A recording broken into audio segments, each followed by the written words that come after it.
ধৈর্যের ফজিলত যখন আপনি জানবেন তখন ধৈর্য ধারণ করা আপনার জন্য সহজ হবে। এই জন্য আজকের ওই পয়েন্টটা বাদ দিয়ে ধৈর্যের ফজিলত সম্পর্কে বলেই খুতবা শেষ করে দেব। সর্বপ্রথম কথা, কোরআনে আল্লাহ সুবহানাহু ওয়া তাআলা ধৈর্য ধারণকারীদের সম্পর্কে যত কথা বলেছেন অন্য কোনো বিষয়ের কোনো গুণের ক্ষেত্রে এত কথা বলেননি। তবে একটা আয়াত ছোট্ট করে বলে দেই, যেটা সূরা বাকারাতে রয়েছে, 155-56 আয়াতগুলোতে পাবেন। আল্লাহ সুবহানাহু ওয়া তাআলা শুরুই করেছেন সুসংবাদ দিয়ে। আল্লাহ বলেছেন ওয়াবাশশির, আল্লাহ বলেছেন যে ওয়াবাশশিরিস সাবিরিন, হে নবী আপনি ধৈর্য ধারণকারীদেরকে সুসংবাদ দিয়ে দেন। তারা কারা? আল্লাযীনা ইযা আসাবাতহুম মুসিবা ক্বালু ইন্না লিল্লাহি ওয়া ইন্না ইলাইহি রাজিউন, যারা যখন মুসিবতে পড়ে, বিপদে পড়ে, তখন তারা বলে ইন্না লিল্লাহি ওয়া ইন্না ইলাইহি রাজিউন। আমরা পৃথিবীর মুসলিমরা কেউ মরে গেলে এটা দোয়া হিসেবে তো বলি, কিন্তু এই আয়াত দিয়ে আল্লাহ যে শিক্ষাটা দিয়েছেন সেটা আমরা নেইনি। আমরা মুখে বলি ইন্না লিল্লাহি ওয়া ইন্না ইলাইহি রাজিউন, কিন্তু আল্লাহ তো এটা আপনাকে দোয়া হিসেবে, তো রাসূল বলেছেন দোয়া হিসেবে বলতে, সেই জন্য বলি এটা দোয়া বটে। কিন্তু এখানে আল্লাহ কোন দৃষ্টিভঙ্গি থেকে আপনাকে জানিয়েছেন তার আগেই বলা হয়েছে ওয়াবাশশিরিস সাবিরিন। সাবিরিন মানে ধৈর্য ধারণকারীর। ধৈর্য ধারণকারীর কথা কি হবে? সে মুখেও বলবেন এরকম ইন্না লিল্লাহি ওয়া ইন্না ইলাইহি রাজিউন, না, এটা না, এটা তার অন্তরকে বোঝাইতে হবে। এই যে সন্তান বা যে ছেলে আজকে আমার মারা গেল, এটা কার ছিল? আমরা সবাই, ও সহ আমরা সবাই আল্লাহ, ইন্না লিল্লাহি ওয়া ইন্না ইলাইহি রাজিউন, আর আমরা সবাইকে তার কাছেই ফিরে যেতে হবে। এই কথাটাই তো রাসূলুল্লাহ সাল্লাল্লাহু আলাইহি ওয়াসাল্লাম তিনি তার ওই ছেলের ইন্তেকালের সময়ে বলেছিলেন যে লাহু মা আতা, তারই যা তিনি আমাদেরকে দিয়েছেন। আল্লাহ আমাদেরকে যা দিয়েছেন এগুলো কার? সবই আল্লাহ। আর তিনি যদি নিয়ে নেন এটা কার? আল্লাহ। তো এটা এই কথাটাই কোরআনের এই কথাতে আল্লাহ বলেছেন ইন্না লিল্লাহি ওয়া ইন্না ইলাইহি রাজিউন। এটা বলে আপনাকে সান্ত্বনা নিতে হবে, কিন্তু এটা বলে আপনি আরো হাউত মাউত করে চিৎকার করবেন, ওই যেগুলো বলবেন না, এগুলো শোভা পায় না। আমাদের দেশের সমাজের অবস্থা, হুজুরদের আমাদের সাথে আপনাদের সম্পর্কটা কেমন জানেন? হুজুররাই তো ধান্দাবাজ, তো যার ফলে মানুষ আর শিখবে কি? কিছু ব্যক্তিদের চরিত্রের কথা বলতেছে, আর এমনভাবে মানুষকে এগুলো শিখিয়েছে, কেউ যদি কিছু হারিয়ে ফেলে, আমি নিজে দেখেছি এটা, ও ইন্না লিল্লাহি ওয়া ইন্না ইলাইহি রাজিউন বলতেছে আর খুঁজতেছে। আচ্ছা বলেন তো দেখি, কোনো কিছু হারিয়ে গেলে ওই পাওয়ার দোয়া কি এটা? যে ইন্না লিল্লাহি ওয়া ইন্না ইলাইহি রাজিউন বলতেছে আর খুঁজতেছে, এটা তো অর্থ না। অর্থ হলো যখন আপনার কোনো কিছু হারিয়েছে, আপনি পেলেন না, তখন আপনি বলেন ইন্না লিল্লাহি ওয়া ইন্না ইলাইহি রাজিউন, মানে এটা বলে দিয়ে আপনি শান্ত হয়ে যান, আর অত পেরেশানি হয়েন না, হাই হতাশ করেন না। যেটা গেছে গা, আপনার হাতছাড়া হয়ে গেছে, এখন নিজেকে শান্ত করেন, আপনি আত্মহত্যার পর্যায়ে যেন না। এটা হচ্ছে ওই দোয়া, মানে নিজেকে শান্ত করার দোয়া। কিন্তু তারা দেখেছি পরে আর খোঁজে। এটা কেন বললাম? ওই যে আমাদের হুজুররা মানে ধর্মটা কেমন তামসা বানিয়ে ফেলে দিয়েছে। একজন বলল সে লম্বা সফর করে ঢাকায় আসছে এক হুজুরের কাছে। কেন? হুজুর নাকি ইস্তেখারা করে দেখেছে তাকে জিনে ধরেছে। বোঝেন? আচ্ছা, ইস্তেখারা কি ব্যক্তির আমল না একজন আরেকজনের জন্য করতে পারে? ইস্তেখারা হলো যে সিদ্ধান্ত নেবে সে ইস্তেখারা করবে, এটা আল্লাহর কাছে সাহায্য চাওয়ার দোয়া।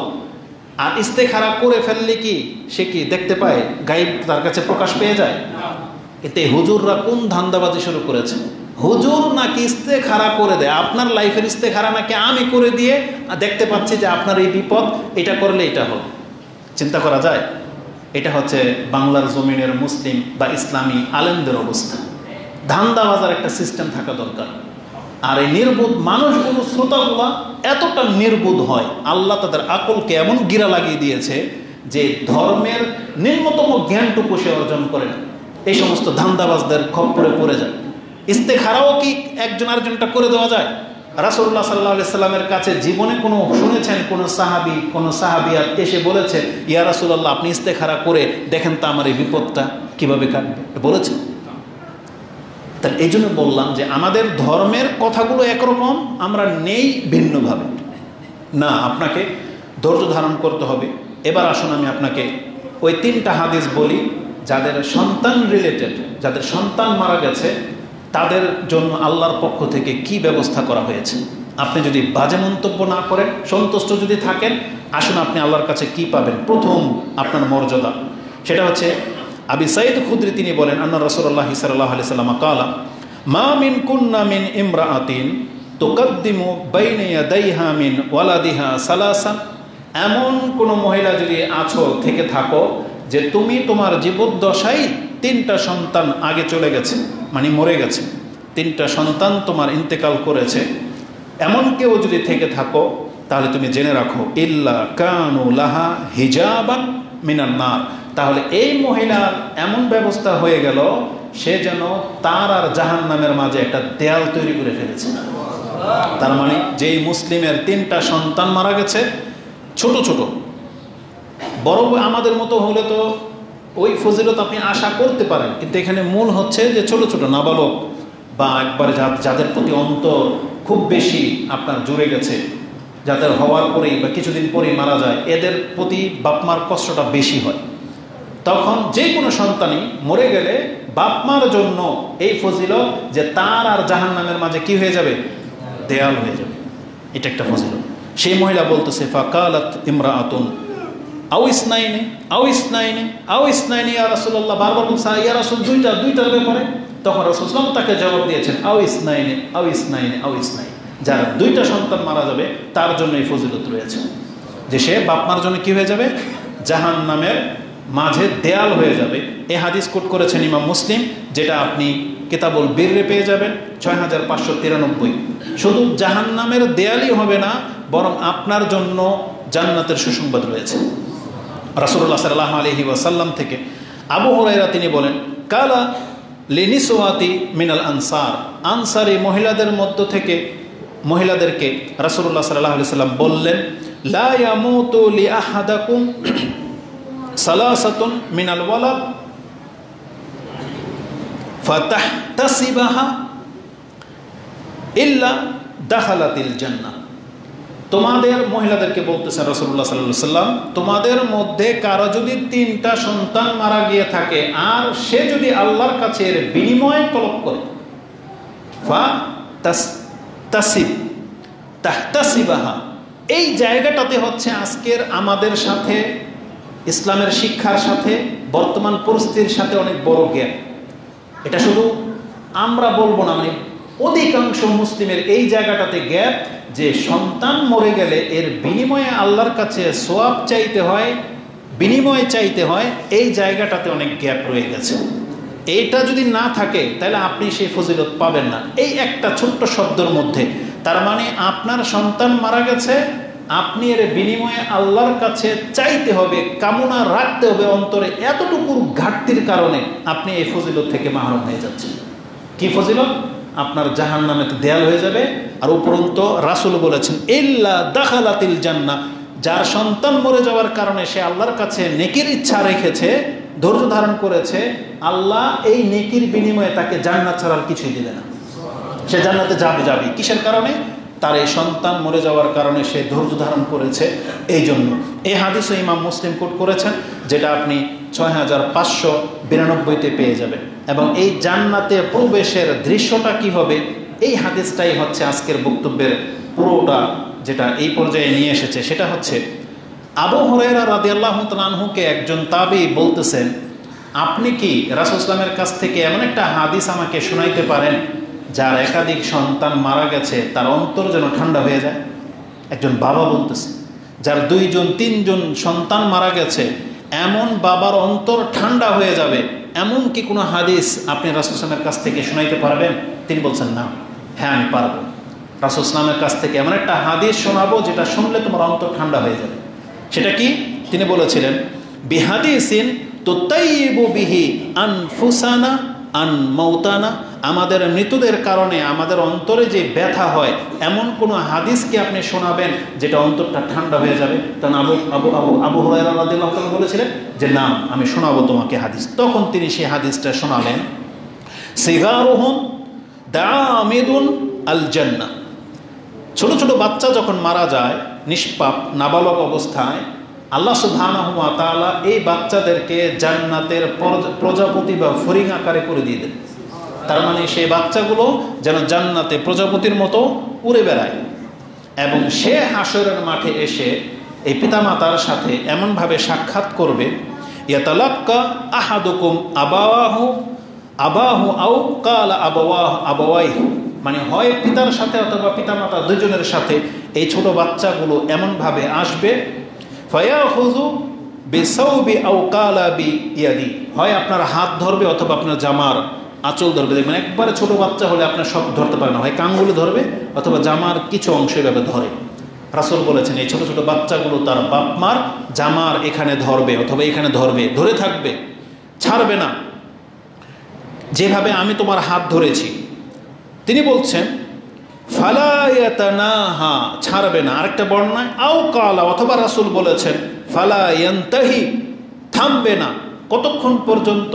হাত্তা ইউদখিলাহুল্লাহু ওয়া আবাওয়াহুল জান্নাহ, যতক্ষণ পর্যন্ত আল্লাহ তাকে সহ তার বাপ মাকে জান্নাতে না দিয়ে দিবেন ততক্ষণ পর্যন্ত জামা কাপড় এই বাচ্চাগুলো ছাড়বে না।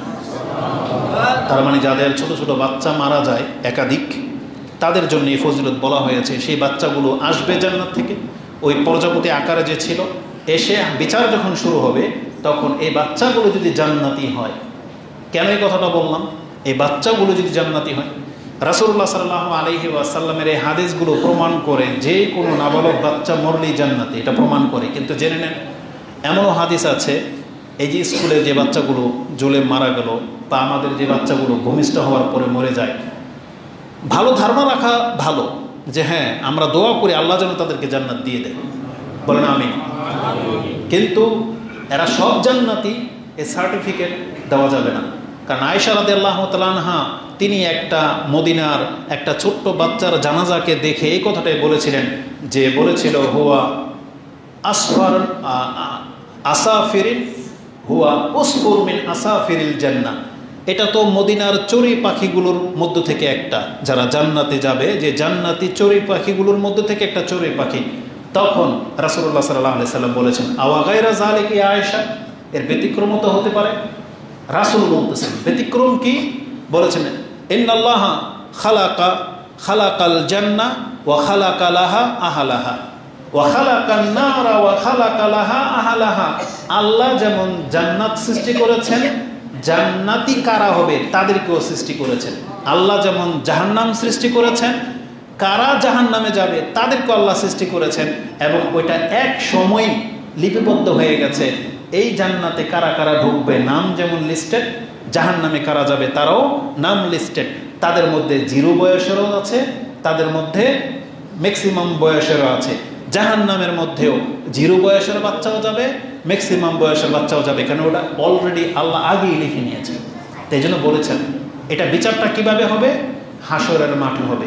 আল্লাহ ভালো জানে কে ফেরাউন কে মূসা, আল্লাহ জানে না?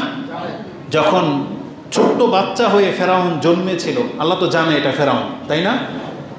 ওই ছোট্ট অবস্থায় মরে গেলে যে জায়গায় যেত, বড় হয়ে যে জায়গায় যাবে একই কথা। মূসা আলাইহিস সালাম ছোট অবস্থায় যদি মরে যেত, ওই সিন্ধুকে যে ভরে ফেলে দেওয়া হয়েছিল, যদি মরে যেত ওই মর্যাদায় পেত যেই মর্যাদাটা মূসা আলাইহিস সালাম। তার মানে এটা হচ্ছে আল্লাহ সুবহানাহু ওয়া তাআলার ইলমের ভিত্তিতে, তার মানে আল্লাহ ভালো করেই জানে।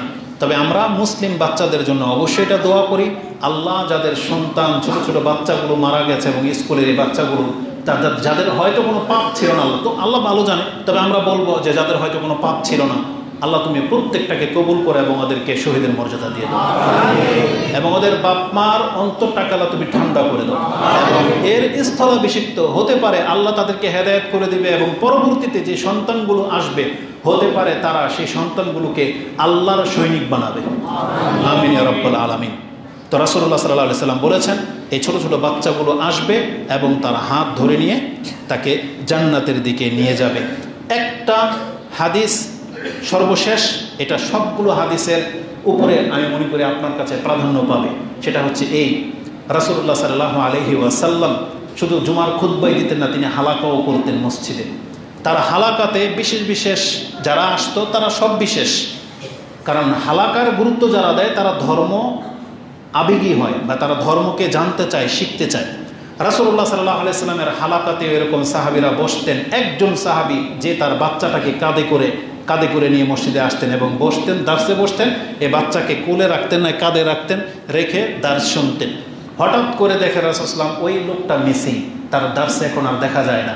তখন তাকে জিজ্ঞাসা করা হয়েছে অমুক ব্যক্তি কোথায়? তখন বলা হয়েছে, ইয়া রাসূলুল্লাহ, আপনি যে লোকটাকে চিনতেন যে সে তার বাচ্চাকে কাঁধে করে নিয়ে বা তার কোলে করে নিয়ে আসতো, আপনার হালাকাতে বসতো, তার বাচ্চাটা ইন্তেকাল করেছে। সেই শোকে সে যখনই আপনার দার্সে বসে আর যখন দেখে যে তার সাথে তার বাচ্চা নাই, তখন তার অন্তর ছেড়ে যায়, তার অনেক কষ্ট, তার ওই বাচ্চার কথা মনে পড়ে যায় যে আমার বাচ্চাটা আজকে আমার সাথে নামাজে দাঁড়াতো। এই কষ্টে সে আপনার দার্সে এখন উপস্থিত হতে পারে না। রাসূল বুঝতে পেরেছিলেন, তাই রাসূল নিজে তার সাথে সাক্ষাৎ করতে গিয়েছেন এবং গিয়ে তাকে যে কথাটা বলেছেন যে ইয়া ফুলান, তুমি দুইটার একটার অপশন চুজ করো। ইয়া ফুলান, আইয়ুমা কানা আহাব্বু ইলাইকা আন তামাত্তা বিউমরিক আও লা ইয়াতি গাদান ইলা বাবিন মিন আবওয়াবিল জান্নাহ ইল্লা ওয়াজাদতাহু কাদ সাবাকাকা ইলাইহি ওয়া ইয়াফতাহুহু লাক।